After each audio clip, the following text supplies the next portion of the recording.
The memory of my mother's hands, not the gentle, nurturing hands a child imagines, but claws of righteous fury, is etched into my skin as permanently as the scar around my finger. It was 8 months ago, during a Christmas dinner that was supposed to be a truce, a fragile offering of the happiness I'd found. The air was thick with the scent of pine and roasting turkey, a cruel parody of domestic bliss. I sat beside James, my fiancé, his presence a steady, warm hum beside me, a stark contrast to the glacial tension emanating from my mother. She had been watching me all evening, her eyes, the color of flint, tracking my every move. She saw how James listened, actually listened, when I spoke about my promotion. She saw how he refilled my water glass without being asked, a simple courtesy that, in her worldview, was an act of subservience. Her face was a mask of painted-on pleasantry, but the cracks were showing. When James, beaming with a pride I'd never heard from my own father, mentioned how I'd become the youngest department head in the company's history, the mask shattered. "A real man," she hissed, the words dripping with venom. "Doesn't let his woman outshine him."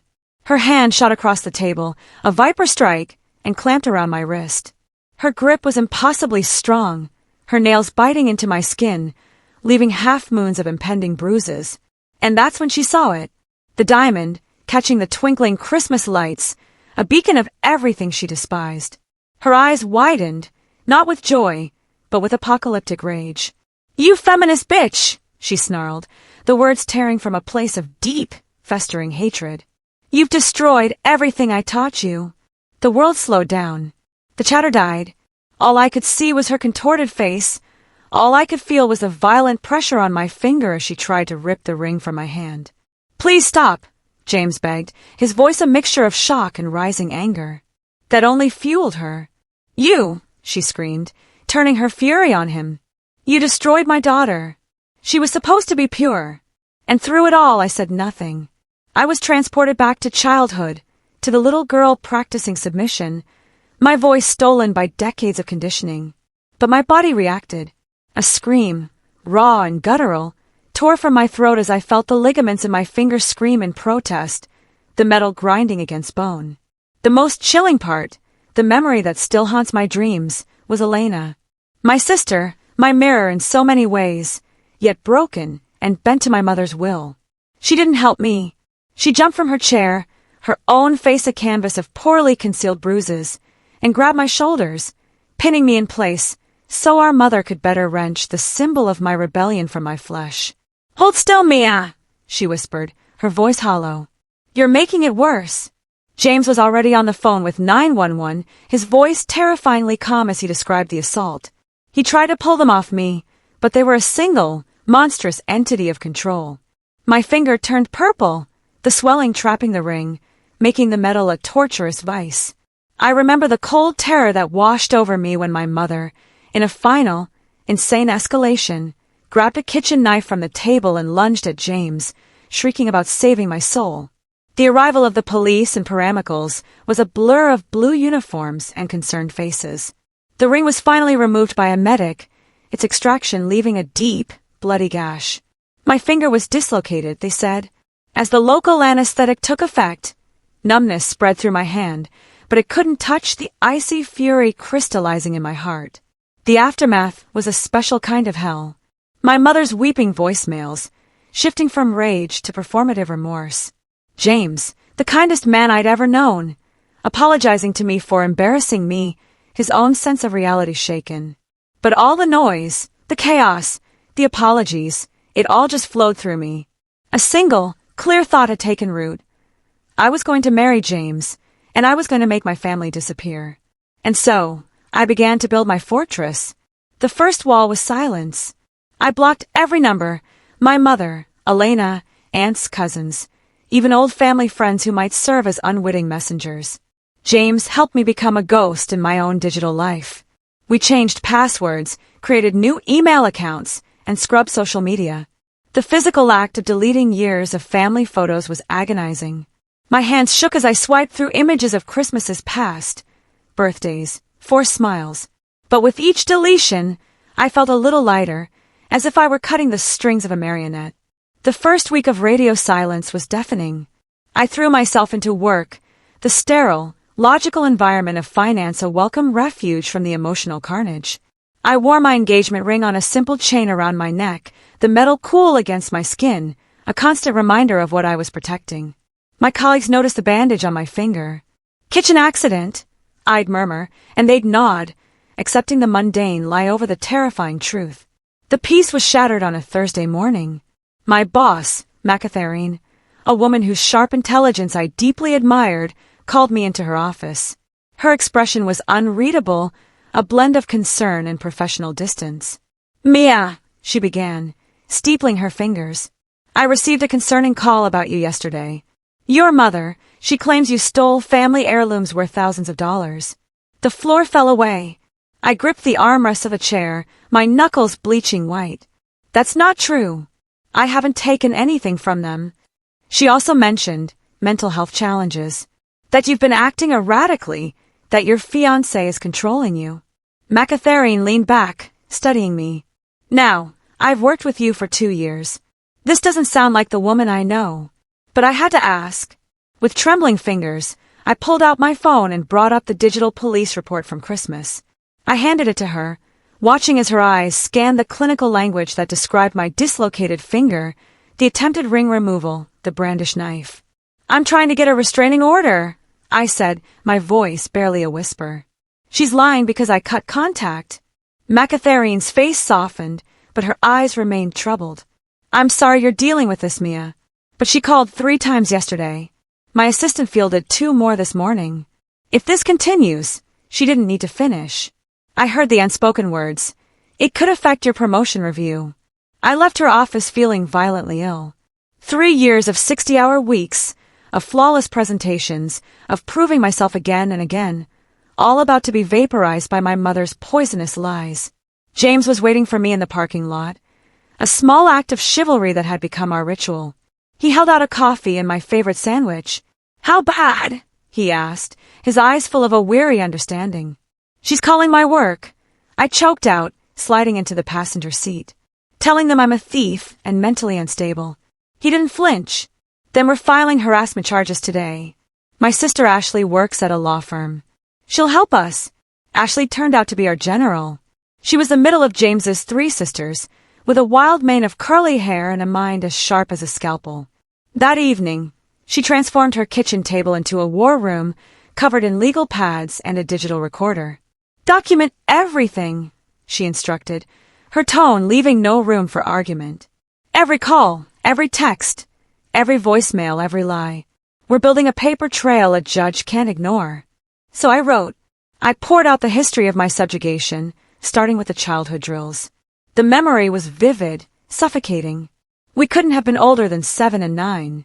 Elena and I, dressed in our mother's old aprons, would have to walk the length of the living room with encyclopedias balanced on our heads, carrying trays laden with plastic teacups.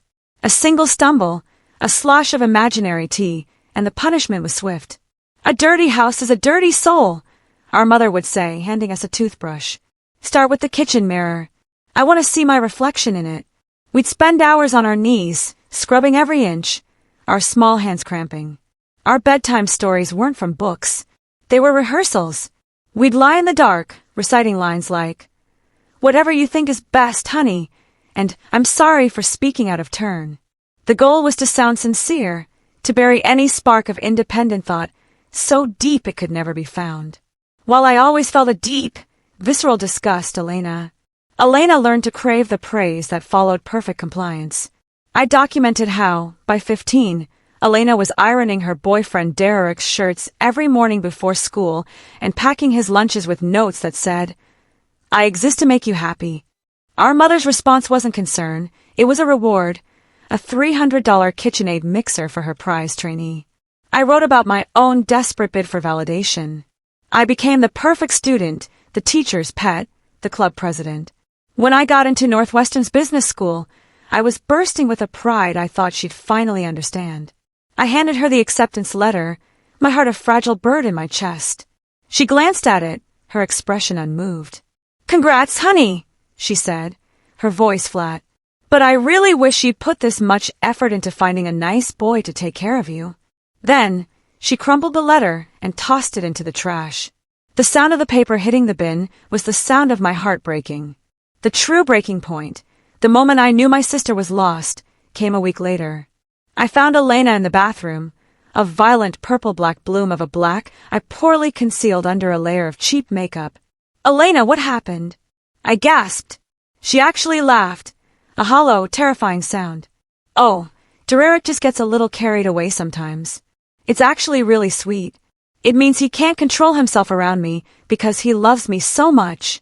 In that moment, I saw the end of her road, and it looked like our mother smiling approval at her own destruction. And something in me broke. If this was what made my mother happy, I would give her a taste of her own medicine. In a twisted, pathetic act of filial piety, I started dating Tyrone that summer. He was a caricature of control. He checked my phone, isolated me from my friends, demanded my location 24/7. I knew it was toxic. I knew it was wrong. But when I brought him home for the 4th of July, my mother's face lit up with a radiant, triumphant joy. She hugged me for the first time in 3 years. The price of her affection was my autonomy, and for a brief, shameful moment, I was willing to pay it. Ashley took my pages of testimony, her face a storm of quiet fury. "This is good," she said, scanning the documents. "It shows a clear, escalating pattern. We'll file first thing tomorrow." But my mother was always one step ahead. The next morning, a Saturday, I was jolted awake by a violent pounding on our apartment door. James checked the peephole and immediately pulled me back into the bedroom. "Stay here. It's the police." My heart hammered against my ribs as I listened to the muffled voices in the living room. I pulled on clothes and emerged to find 2 officers. The older one looked weary, as if he'd seen this script too many times. "Ma'am," he said, "we received a report that you're being held hostage by your boyfriend. Your mother says he's abusing you." "She's lying," I said, my voice surprisingly steady. I showed them the Christmas police report, the photos of my swollen, discolored finger, the stack of documentation Ashley had helped us prepare. The officers exchanged a look. The younger one sighed. "Third wellness check this week that turned out to be family drama. Ma'am, you might want to consider a restraining order." "We're working on it," James said, his jaw tight. After they left, the reality of her campaign sank in. She wasn't just calling me, she was weaving a narrative for the whole world. Our neighbor, Mrs. Chun, had watched the police from behind her peephole. The guy in 3B now looked at James with suspicion, ready to intervene. My mother was painting me as a victim in need of saving, and in doing so, she was making me one. Then, Elena found a new avenue. She started calling James's phone, her voicemail slurred and venomous. "Mia, this is all your fault," one message began, her voice thick with tears or drink or both. "Derek left me. He said our family is too much drama, that it makes him look bad. You ruined everything. If you just played along, none of this would have happened. You think you're so much better than us with your fancy degree and your feminist boyfriend. But you're going to end up alone, just like me. Derek was the only man who ever loved me and you drove him away." I wanted to scream down the phone, to shake her and tell her that a man who hits you doesn't love you, that our mother's interference had driven him away, not my freedom. But the words died in my throat. She was too far gone. We filed the harassment charges that Tuesday. The courthouse clerk looked at our thick file of evidence and whistled. "This is thorough. Good job." But the legal action was like poking a hornet's nest with a stick. The lies became more creative, more destructive. McAtharine called me in again, her face etched with genuine worry. "Mia, your mother has been calling other departments. She told accounting you're embezzling. She told HR you sell substances in the parking lot. She even called our biggest client and claimed you've been stealing their data." I felt the walls of my professional life crumbling around me. "I have harassment charges filed," I stammered, the defense sounding feeble even to my own ears. "I know.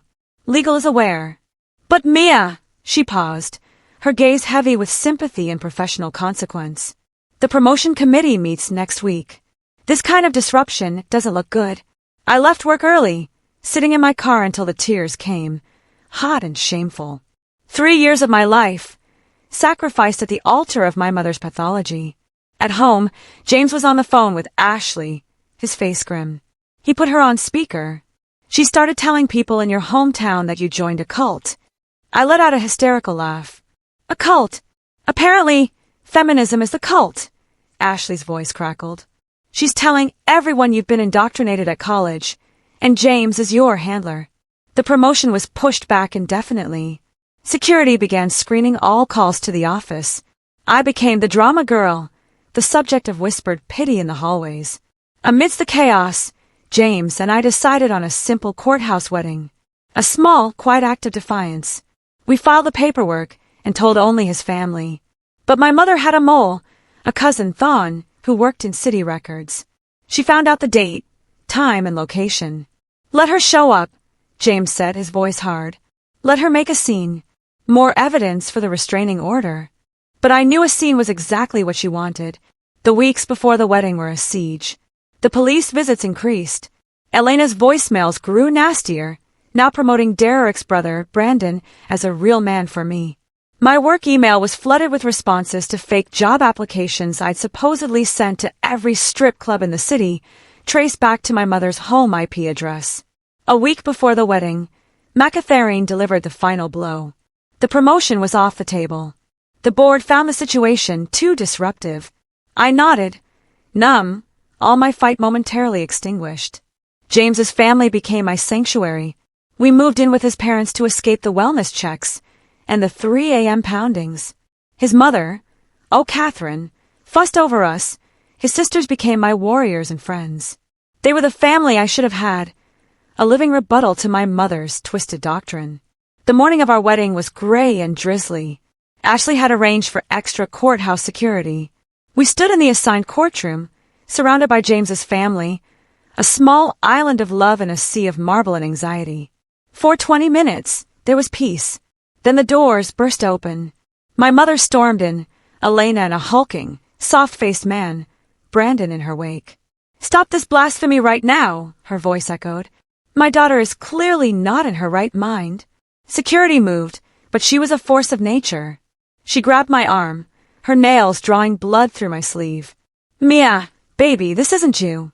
This man has poisoned your mind. She gestured to Brandon. He's willing to forgive everything, to take you back to the right path. Brandon stepped forward with a sickeningly rehearsed smile. Hi, Mia. Your mother's told me so much about you. I know how to handle a strong-willed woman. James moved between us.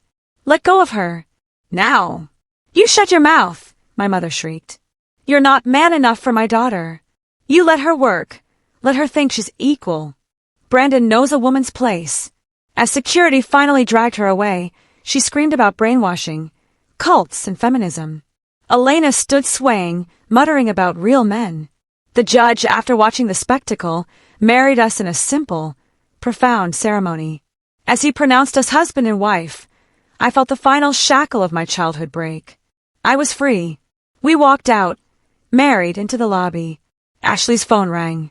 She listened, and her face paled. Your mother just filed paperwork trying to get power of attorney over you. She's claiming you're mentally incompetent due to feminist indoctrination. She listed Elena as a witness. I stopped dead. The harassment, the career sabotage, the public scenes, it was all leading to this. She wasn't just trying to control my life. She was trying to own it, legally. James's hand found mine. His family closed ranks around us. And in that moment, looking at Ashley's fierce, determined face, I made a choice. Okay, I said, my voice quiet but steel-clad. If she wants a legal fight, she'll get one. I'm done running. Ashley smiled, a predator's grin. Good, because we're going to bury her in evidence. The war was just beginning. But the girl who practiced submission was gone. In her place stood a woman who knew her worth, forged in the fire of her mother's hatred, and ready to fight for the life she had built.